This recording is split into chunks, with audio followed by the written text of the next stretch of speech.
યોગ શું છે? યોગ બે શબ્દનો સમન્વય છે, સમાધિ અને જોડાણ. જ્યાં સુધી આપણે પોતાની સાથે જોડાઈ નથી શકતા ત્યાં સુધી સમાધિ અશક્ય છે. જી હા, 21 જૂન એટલે ઇન્ટરનેશનલ યોગ ડેના દિવસે આપણે સેલિબ્રેટ કરવા જઈ રહ્યા છે નવી theme, which is woman empowerment. કારણ કે એક નારી સબ પે ભારી. જો જીવનમાં ઘર જે છે એ નારી સશક્ત બનાવી શકે છે તો દુનિયા તો સશક્ત બનાવી જ શકે છે. ઘણા બધા ફિઝિકલ અને મેન્ટલ કન્ડિશન્સ જે છે એ નારીને હોય છે અને એના માટે થઈને જ એમ્પાવર હોવું બહુ જ જરૂરી છે. અને એટલા માટે થઈને જ આ વખતની થીમ રાખવામાં આવી છે વુમન એમ્પાવરમેન્ટ. કહેવાય છે જેમ વિજ્ઞાન માટે થઈને આઇન્સ્ટાઈન બહુ જ મહત્વના છે, એવી જ રીતે મનની અંદરના આઇન્સ્ટાઈન એટલે કે આપણા વિચારોને કંટ્રોલ કરવા પણ એટલા જ જરૂરી છે, જે આપણને થઈ શકે છે યોગ દ્વારા. હિમાલય પણ પર્વતમાં સર્વશ્રેષ્ઠ છે અને એવી જ રીતે સર્વશ્રેષ્ઠ છે આપણા આદિ ગુરુ. અને એવી જ રીતે થઈને જ્યારે શિવ ભગવાને એ યોગ જે છે એ પાર્વતી માતાને આપ્યો અને પાર્વતી માતાએ સપ્તર્ષિ દ્વારા પતંજલિ ઋષિએ એનું વાંચન કર્યું અને આગળ આવી ગયો યોગ અથવા યોગા, જેને આપણે કહીએ છીએ યોગા સે હી હોગા. અને એવી જ રીતે થઈને 2014માં PM નરેન્દ્ર મોદીના નેતૃત્વની હેઠળ ચાલુ કરવામાં આવ્યો ઇન્ટરનેશનલ યોગ દિવસ. ફર્સ્ટ ઇન્ટરનેશનલ યોગ દિવસ સેલિબ્રેટ કરવામાં આવ્યો હતો 21 જૂન 2015ના, જ્યારે 190 કન્ટ્રીઝે સેલિબ્રેટ કર્યું હતું એક સાથે ફર્સ્ટ એવર ઇન્ટરનેશનલ યોગ ડે. આજકાલ યોગને કોણ નથી ઓળખતું? યોગ જે છે એ આપણા ભારતની જ દેન છે. યોગ દ્વારા તમે ફિઝિકલ ચેન્જીસ લાવી શકો છો, ઇમોશનલ ચેન્જીસ લાવી શકો છો, સ્પિરિચ્યુઅલ ચેન્જીસ લાવી શકો છો, મેન્ટલ ચેન્જીસ લાવી શકો છો. બોડીમાં ચેન્જ આવશે તો જ તમારી બુદ્ધિમાં ચેન્જ આવશે, તો જ તમારા થોટ્સમાં ચેન્જ આવશે, પછી સ્પિરિચ્યુઅલમાં ચેન્જ આવશે અને પછી જ જે છે આધ્યાત્મિક જ્ઞાન થશે અને આધ્યાત્મિક જ્ઞાન પછી જ મળશે તમને સમાધિ. જી હા, તો આજે યોગા સે હી હોગામાં હું ખુશી તમારું હાર્દિક સ્વાગત કરું છું અને આજે આપણે જાણીશું કે યોગ એક ફાયદા કેટલા. ઇન ધ શો યોગ એક ફાયદા અનેક, જ્યારે આપણને યોગ ગુરુઓ શીખવાડશે કે યોગ કેવી રીતે કરવો જોઈએ, યોગના ફાયદા શું છે અને યોગ તમે જીવનમાં કેવી રીતે આચરી શકો છો. આવો મળીએ આજના આપણા યોગ ગુરુઓને.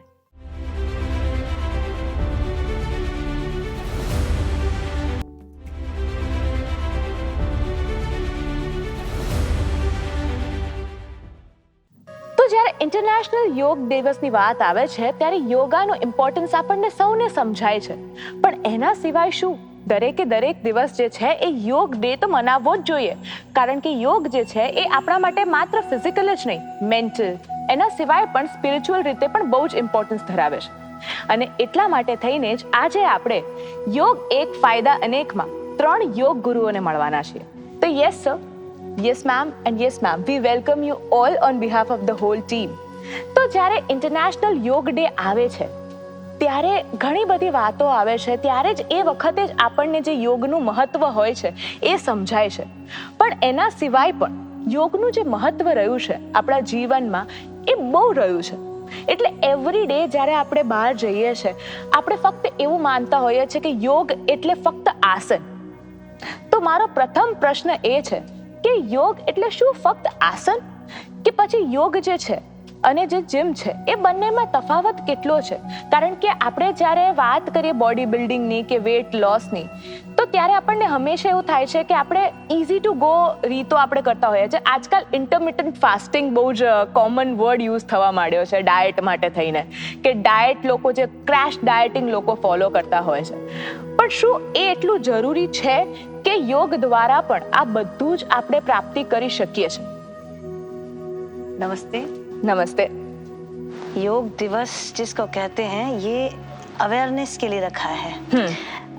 योग तो कई वर्षों से चला आ रहा है लेकिन हम और आप अब जान पाए हैं.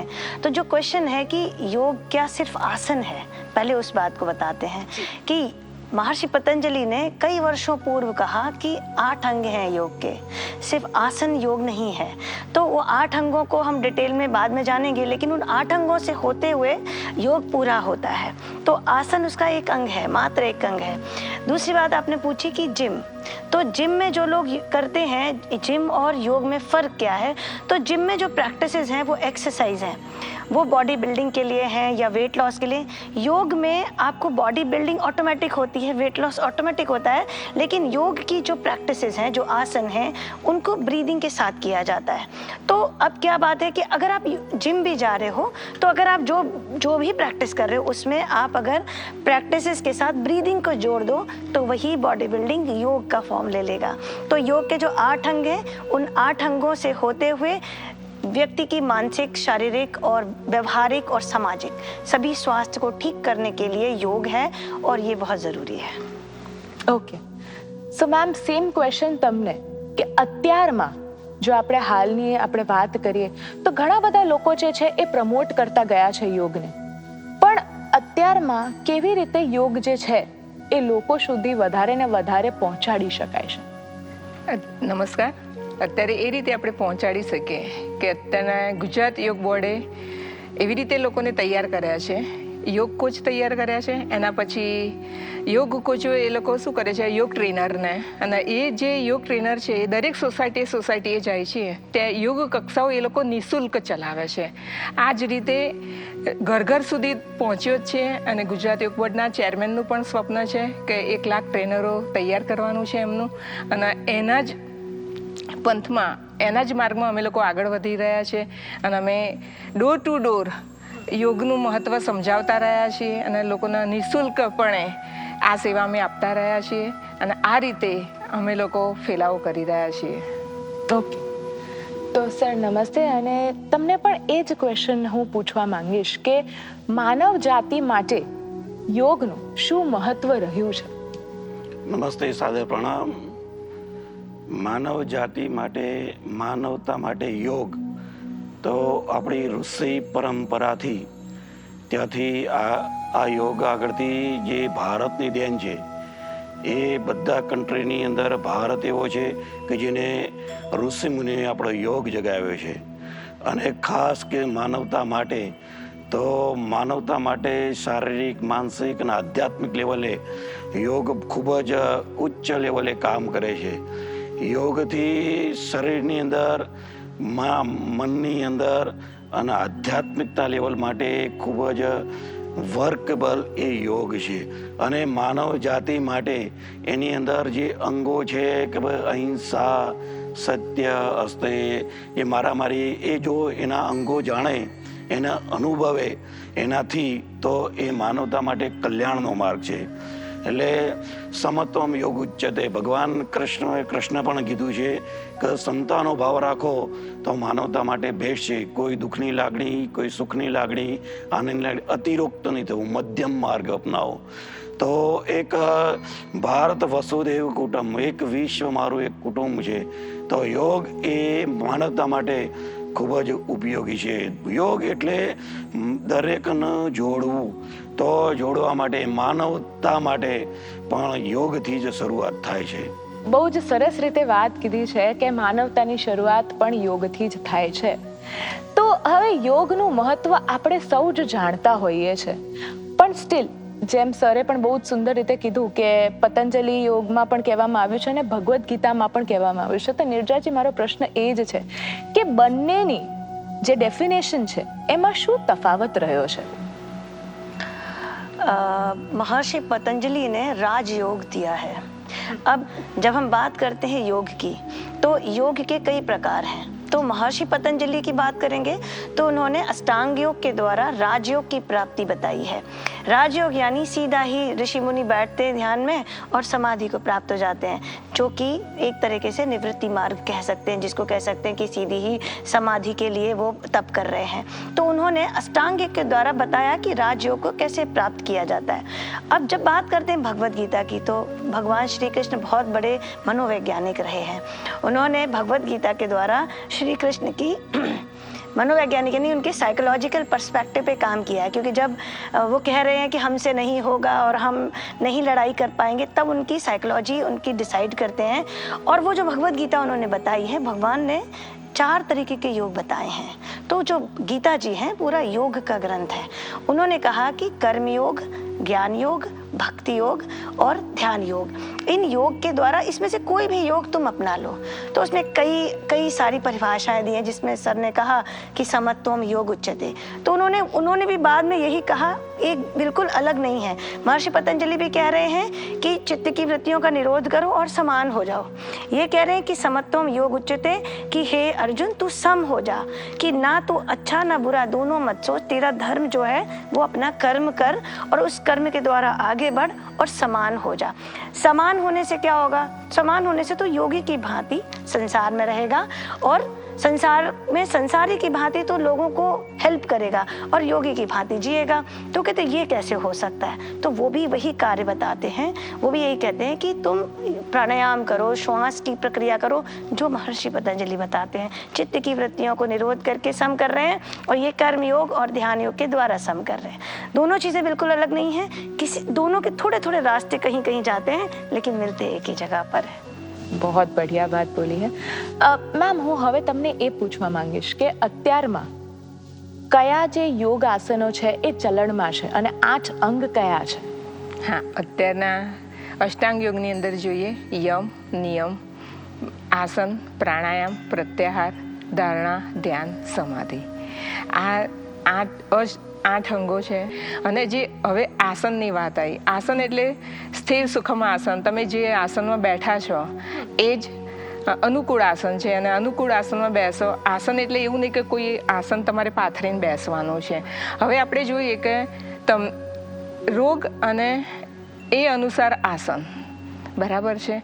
તો હવે ધારો કે આપણે ડાયાબિટીસ થયો છે, તો એના રિલેટેડમાં તમે કયા આસનો કરાવી શકશો? તો એની અંદર છે સૌથી પહેલાં તો મંડુકાસન તમે કરાવશો।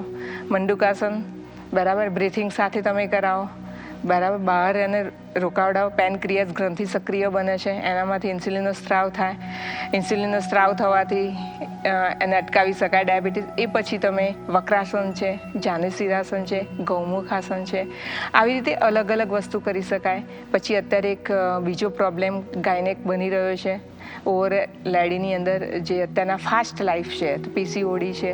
તો પીસીઓડીની અંદર પણ તમે એને આ રીતના બધા ધનુરાસન છે, સેતુબંધ આસન છે, મત્સ્યાસન છે, મલાશય છે, આવા બધા આસનો જો તમે આપણે લેડીને આપણે કરાવતા રહીશું તો એ પીસીઓડીમાંથી એ મુક્ત થશે।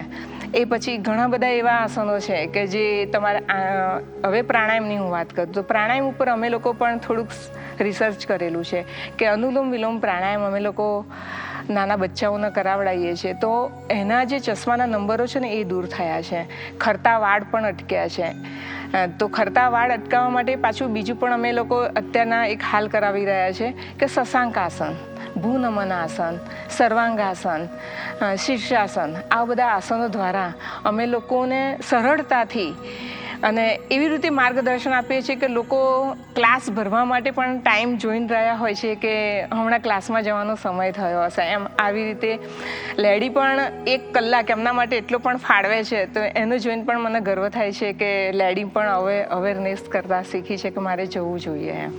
ડેફિનેટલી મેમ, કારણ કે આપણે ઇન્ટરનેશનલ યોગા ડે જ્યારે આપણે ઉજવતા હોઈએ છીએ અને યોગનું તો આપણે ત્યાંથી જ ઉદ્ભવ જે થયો છે, યોગનો ઇન્ડિયા દ્વારા જ ઉદ્ભવ થયો છે।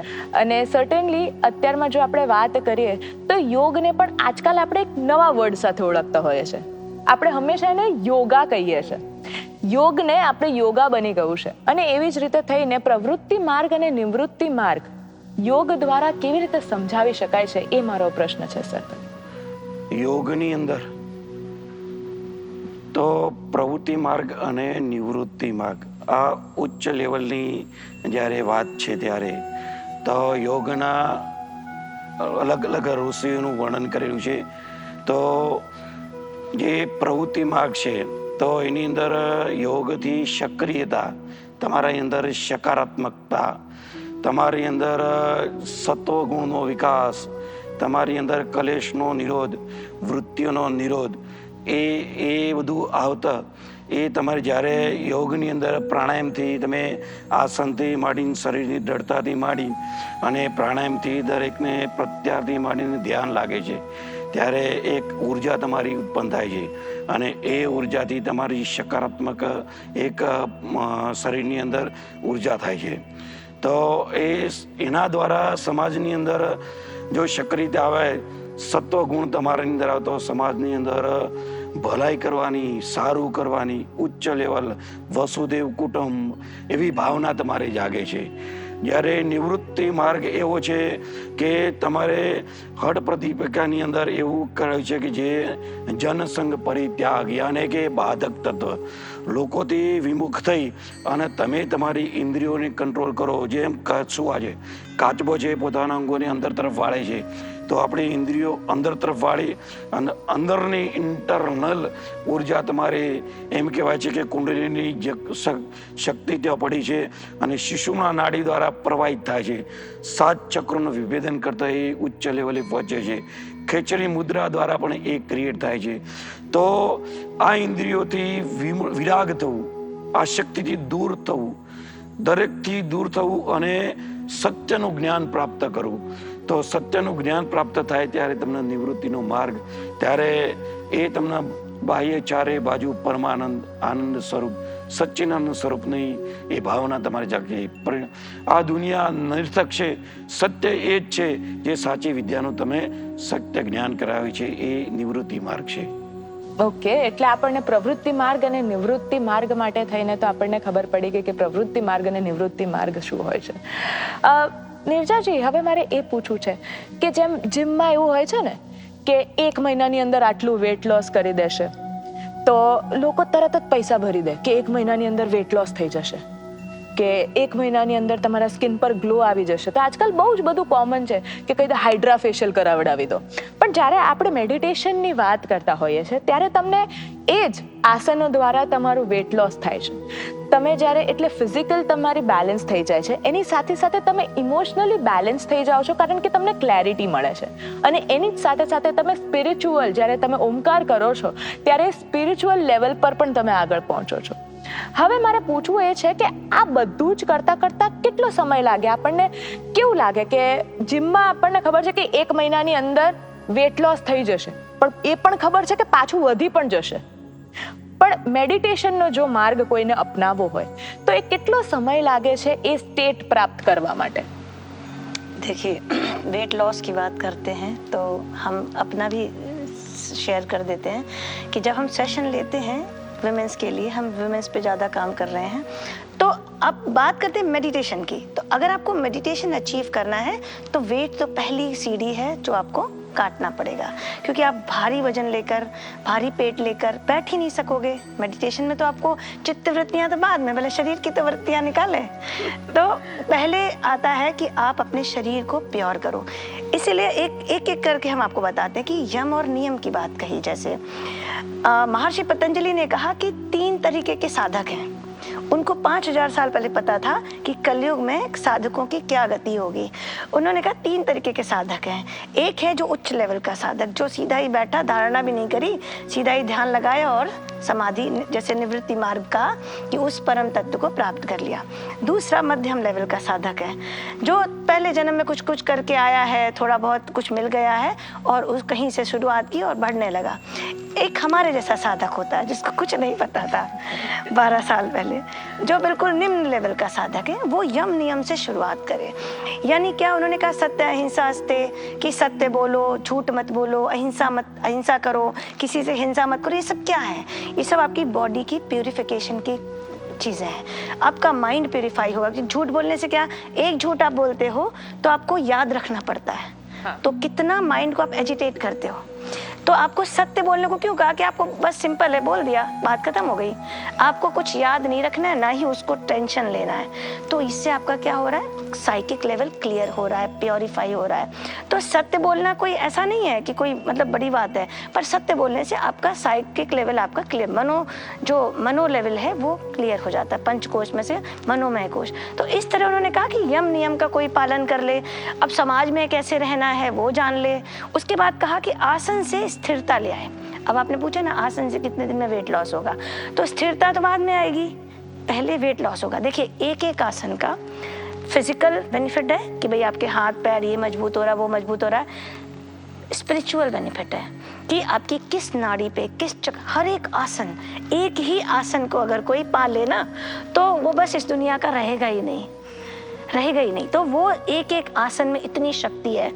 सिंपल सुखासन में हम आपको बिठाएं और 1 महीना प्रैक्टिस कराएं मेरी ऊर्जा के साथ। आप पूछ रहे कितना दिन, तो हम अगर अपनी ऊर्जा डालें 1 महीने में आप यहाँ काम करने के लायक नहीं बचोगे। आप बोलोगे हमें तो यही करना है। कहने का अर्थ है कि उस आसन को आपको होल्ड करके उसमें अगर आपने थोड़ा बैलेंस किया तो आपकी फिजिकल स्ट्रेंथ बढ़ेगी, वेट लॉस हो जाएगा, आपकी डाइजेस्टिव फायर बढ़ जाएगी, आप खाना आपका कम हो जाएगा, आपका थॉट प्रोसेस चेंज हो जाएगा। एक आसन बहुत चीज़ें बदल देता है। तो उसको कराने वाला कोई टीचर अच्छा हो और करने वाला कोई शिष्य। इसीलिए पहले गुरु शिष्य परंपरा हुआ करती थी। गुरु को पता था कि यही शिष्य है जो आगे ले जाएगा, इसलिए उसको ही विद्या देनी है। इसको परम विद्या और गुप्त विद्या कहा है, ब्रह्म विद्या कहा है। योग कोई साधारण विद्या नहीं है।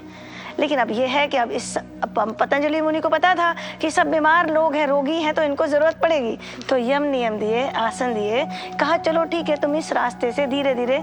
तो भी आप अगर 6 महीने हमको देते हो, हमारे पास बहुत महिलाएं आती हैं। अभी सुबह 20 लोगों का बैच है जिसमें किसी को थायराइड है, किसी को पीसीओडी है, और अभी 15 ही दिन में उनमें चेंजेस आने लगते हैं। आज ही एक लेडी ने बोला कि नीरजा जी हमारे भावनात्मक स्तर पे आप खेल रहे थे, हमें पता ही नहीं था। मैंने कहा बिल्कुल पता चलना भी नहीं चाहिए। बोले हम तो भावनात्मक रूप से बहुत स्ट्रांग हो गए। तो एक एक आसन, एक एक प्राणायाम, एक एक जो प्रैक्टिस है, बंद है, मुद्राएं हैं, ये समुद्र है बहुत बड़ा। इसमें कोई गोता खाएगा तो 1 साल नहीं, 10 साल नहीं, 1 जन्म नहीं, कई जन्मों तक की साधना है। लेकिन अगर आपको रोग भगाना है तो 1 साल में हम आपका रोग भगा के आपको खड़ा कर सकते हैं सिर के बल। मैं 50 साल की उम्र में शीर्षासन कर लेती हूँ और शुरुआत की थी 12 साल पहले, 0 थी, बिल्कुल कुछ नहीं आता था। पश्चिमोत्तानासन में भी कमर ऐसे रहती थी, अकड़ी हुई। तो ये आपकी प्रैक्टिस और आपके सामने से किस तरह से आपको कोई सिखा रहा है, अपनी ऊर्जा कैसे प्रसारित कर रहा है। तो आप 6 महीने अगर देते हो तो काफ़ी सारी चीज़ें। वेट आपका, आप भले उस पर स्केल पे मत खड़े हो, आपका जो एक्सेल है, एक्सेल से आप स्मॉल में आ जाओगे अगर आप जेन्युइनली उस आसन को होल्ड करके प्रैक्टिस करते हो। तो इसमें जितना समय दो उतना कम है, और जितना आपके पास, अब कहते हैं समय नहीं है, तो अगर आपके पास समय नहीं है तो 15-15 मिनट के स्लॉट लो। आप 2 घंटे मत बैठो, 15-15 मिनट, तो दिन में 4 बार 2 घंटे हो गए, 1 घंटा हो गया। इस तरह से आप प्रैक्टिस करो, उसमें अपनी जी जान डाल दो, तो 1 साल में आपका जीवन 360 डिग्री बदल सकता है। સો યસ, 1 વર્ષની અંદર નિર્જરાજીએ કીધું કે 360 ડિગ્રી જે છે એ ચેન્જ આવી જાય છે, અને જે તમારો નોટિસ જે થઈ જાય છે તમારી અંદરના ચેન્જીસ, એ ફક્ત 15-20 ડેઝની અંદર જ તમારી અંદર જે છે એ ચેન્જીસ દેખાવા માંડે છે. અને યોગા સે હી હોગા, કારણ કે તમારે કન્ટિન્યુઅસલી છે એ પ્રેક્ટિસ કરવી પડે છે. એવું નહીં કે એક દિવસ કર્યું અને પછી ના કર્યું. જો તમે કરતા રહેશો એમ તમને આદત થશે, અને એ આદત થશે પછી તમારા સૌથી પહેલા બોડી પર વર્ક થશે, પછી મેન્ટલ હેલ્થ પર વર્ક થશે, અને ધીરે ધીરે ધીરે ધીરે સ્પિરિચ્યુઅલ લેવલ પર પણ વર્ક થશે. મેમ, તમે ક્લાસીસ રન કરો છો, તો તમારે ત્યાં પણ ઘણા બધા આવી જ રીતે, જેમ મેં નિર્જાજીને પ્રશ્ન પૂછ્યો, સેમ એ જ પ્રશ્ન છે કે તમારે ત્યાં આગળ પણ ઘણા બધા લોકો આવતા હશે ને ઘણા બધા પ્રોબ્લેમ્સ હશે, ફિઝિકલ હશે કે પછી ડિપ્રેશન. આજકાલ જે છે એ ડિપ્રેશનથી શિકાર લોકો બહુ જ આવતા હોય છે, કે જેમને એન્ઝાયટી ઇશ્યુઝ હોય છે, કે ડિપ્રેશનમાં હોય છે. તો તમે એમના માટે શું સજેસ્ટ કરો છો કે એ કઈ રીતે કરી શકે? કારણ કે આજકાલ એવું છે કે લોકો મેડિસિન્સ લઈને એ વસ્તુ કરતા હોય છે, પિલ્સ બહુ જ લેતા હોય છે, કે ભાઈ ના અત્યારમાં તાવ આવ્યો તો આપણે પિલ્સ લઈએ છીએ, શરદી થઈ તો આપણે પિલ્સ લઈએ છીએ. ડિપ્રેશનમાં પણ જ્યારે મેડિટેશનમાં તો ઇમ્પોર્ટન્સ બતાવ્યું જ છે કે મેન્ટલ હેલ્થનું ઇમ્પોર્ટન્સ રહેલું છે, કેવી રીતે ચેન્જ થઈ શકાય છે, પણ આમાં પણ લોકો જે છે એ ડૉક્ટર પાસે જાય છે, ડૉક્ટર એમને સ્લીપિંગ પિલ્સ આપી દેતા હોય છે. તો શું લાગે છે મેમ કે કેવી રીતે સોલ્વ કરી શકાય છે? બસ આ જ પ્રશ્નનો જવાબ આપણે જાણીશું બસ એક નાનકડા બ્રેક પછી.